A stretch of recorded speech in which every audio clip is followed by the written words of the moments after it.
Many people understandably associate firearms with violence and bloodshed. And because decent people don't want violence and bloodshed, many instinctively dislike or fear firearms and support so-called gun control, based on the assumption that outlawing firearms would mean reducing violence and bloodshed. In reality, this is not at all the case. Saying, I don't want a firearm because I don't want violence and bloodshed is no more rational than saying, I don't want an airbag because I don't want to crash. Of course, the reason people want airbags is not because they're eager to crash, but because they understand that in the unfortunate event that they do get into a serious accident, having an airbag is very likely to reduce human pain and suffering. And so it is with firearms. In the unfortunate event that violence does occur, good people being armed can dramatically reduce or eliminate human pain and suffering, especially the pain and suffering of innocent people. Everyone knows you shouldn't use something like a chainsaw if you don't know how to use it properly, or if you think you might hurt yourself or someone else. It's the same with firearms. If you don't feel comfortable with them, or you think you may hurt yourself or someone else, either don't have one or learn to use one properly. But make no mistake, if you do not possess the means and the willingness to forcibly defend yourself and your family, that won't magically stop the nasty people out there from having the means and the willingness to victimize you. Ask yourself this simple question. If someday you happen to be where an armed thug or deranged killer strikes, would the people there be better off with you armed or with you unarmed? Unfortunately, the bad guys of the world aren't nice enough to give advanced warning of where or when they intend to attack. If such an event does occur, they aren't going to wait around for you to go and buy a gun so you can come back and stop them. You will either prepare ahead of time or you won't be prepared. Do you put your seatbelt on only when you're about to have an accident? Or is it better to wear it all the time, even if you won't actually need it the vast majority of the time?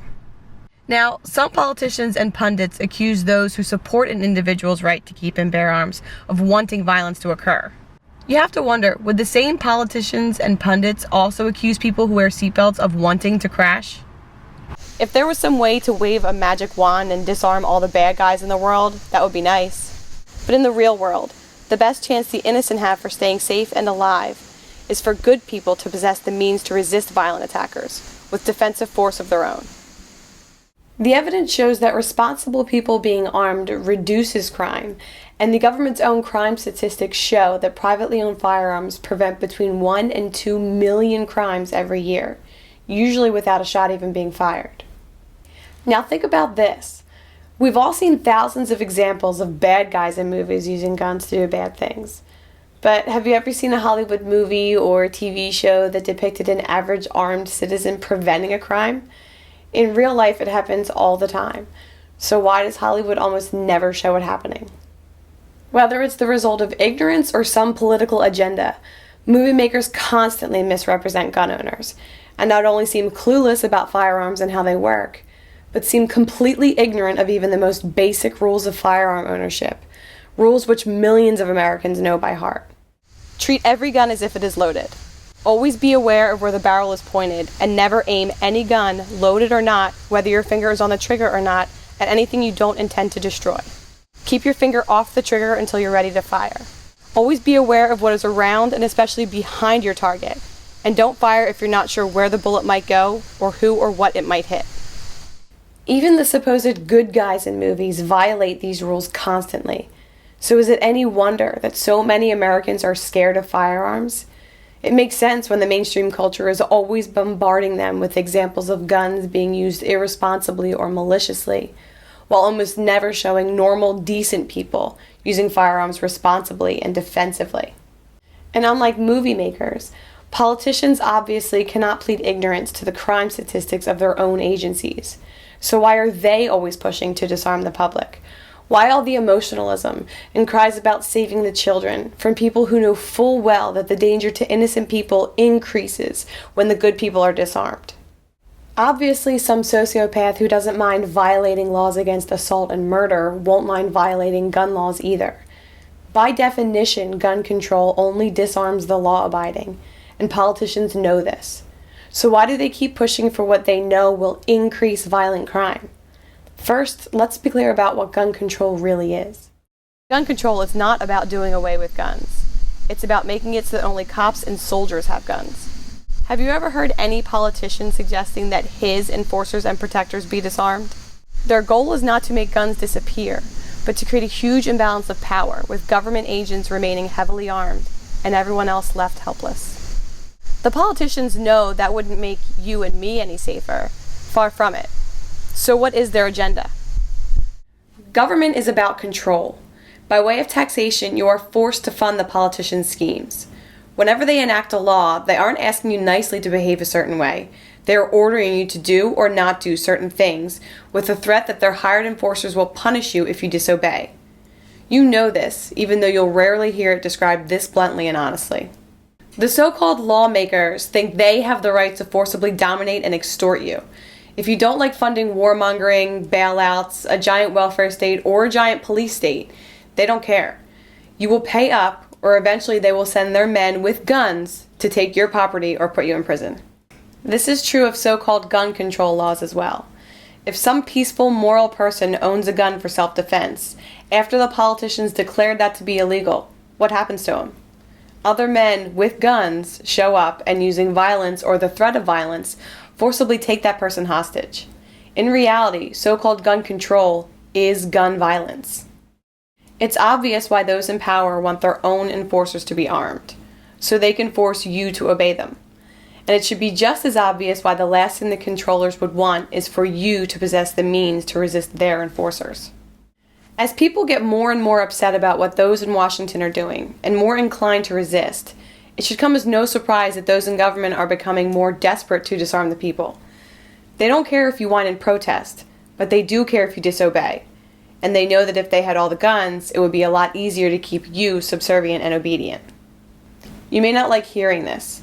You may want to believe the rhetoric we're taught about the politicians representing and serving us, as if we're in charge, as if they care about what we think. But deep down, you know that's a lie. You know that if you don't do as you're told, their prisons and their armed enforcers will be waiting for you. So do you still want to pretend that they work for you?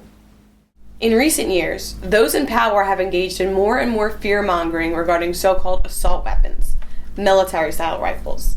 What you won't hear from the politicians, but what the government's own crime statistics show, is that such weapons are used in only a tiny percentage of crimes. So why do the politicians focus on them so much? Such firearms are not at all ideal for the common criminal, since they are expensive, unwieldy, and difficult to conceal, which is why the common criminals hardly ever use them. However, such weapons are ideal for a very different purpose: resisting government. And that is why politicians despise and fear them. They aren't worried about the common criminal who might victimize you. They're worried about you having the means to resist their attempts to control you. If you doubt this, take a look at how some in government have recently been characterizing people as potential terrorists, merely for objecting to high taxation, or opposing gun control, or protesting other authoritarian power grabs. In short, if you value freedom, then those who think it's their place to dominate and control you view you as the enemy. So doesn't it make perfect sense that they would want you to be unarmed? If this is sounding too radical or scary to you, keep in mind why the Second Amendment was written. Even with the Constitution in place, the founders still thought it was ultimately the job of the people, not any legislature or court, to decide when the government had gone too far and to forcibly resist if necessary. So is it any wonder that the American ruling class now views anyone who talks too much about the Constitution or the Declaration of Independence as a possible terrorist? If you were a tyrant, how would you view people who were cheering for a document which says that the people have the duty to alter or abolish any government which becomes a violator of individual rights? Some who still celebrate the American Revolution as a noble victory for freedom argue that oppression in the U.S. today is not bad enough to justify forcible resistance again. But by any objective measure, what the United States ruling class is inflicting upon the American people now is far worse than anything King George ever did. Taxation levels 10 times higher and far more intrusive and unavoidable than they were before the revolution. Government bureaucracies, regulators, and enforcers interfering in people's lives in 1,000 ways that the British Crown never even dreamed of back then. Yet Americans still celebrate the 4th of July, while making excuses for why today they wouldn't dream of disobeying the ruling class. Many will insist that as long as we have a constitution, and as long as we're allowed to protest, and especially as long as we're allowed to vote, there will never be a need for people to resort to outright resistance. Unfortunately, history shows that such an opinion is completely misguided. When Mao Zedong was in power in communist China, heading the most murderous regime in history, the people had a constitution, which said they had the right to protest and petition and allowed them to vote. When Joseph Stalin was in power in Soviet Russia, heading the second most murderous regime in history, the people had a constitution, which said they had the right to protest and petition and allowed them to vote. When the Nazi Party was elected into power in Germany, the people had a constitution, which said they had the right to protest and petition and allowed them to vote. Today, in North Korea, one of the most brutal, oppressive regimes on the planet, the people still have a constitution, which says they have the right to protest and petition and allows them to vote. What all those other constitutions did not include, however, was the right of the people to be armed. The lesson to be learned here is that constitutions and words on paper do not stop tyranny. Being allowed to protest and vote does not stop tyranny. So what does? Patrick Henry, who gave the famous "Give me liberty or give me death" speech, answers that question, saying that when it comes to liberty, nothing will preserve it but downright force, adding that whenever you give up that force, you are ruined. Interestingly, the three worst mass murderers in history seem to agree. Mao Zedong declared that the Communist Party must command all the guns. That way no guns can ever be used to command the party. Joseph Stalin proclaimed, "If the opposition disarms, well and good. If it refuses to disarm, we shall disarm it ourselves." And Adolf Hitler bluntly stated, the most foolish mistake we could possibly make would be to allow the subject races to possess arms. And if you want to know what happens when authoritarian regimes succeed in disarming people, all you need to do is open a history book. This is what the world looks like when the good people are not armed. Tyranny has never been ended, and freedom has never been achieved by asking nicely. Frederick Douglass summed up the truth quite well when he said, "Power concedes nothing without a demand. It never did, and it never will." Find out just what the people will submit to, and you have found out the exact amount of injustice and wrong which will be imposed upon them. And these will continue until they are resisted, with either words or blows, or with both. History has shown us just how true it is that authoritarian power concedes nothing without a demand. And if government enforcers have these and the people don't, only one side will be in any position to demand anything.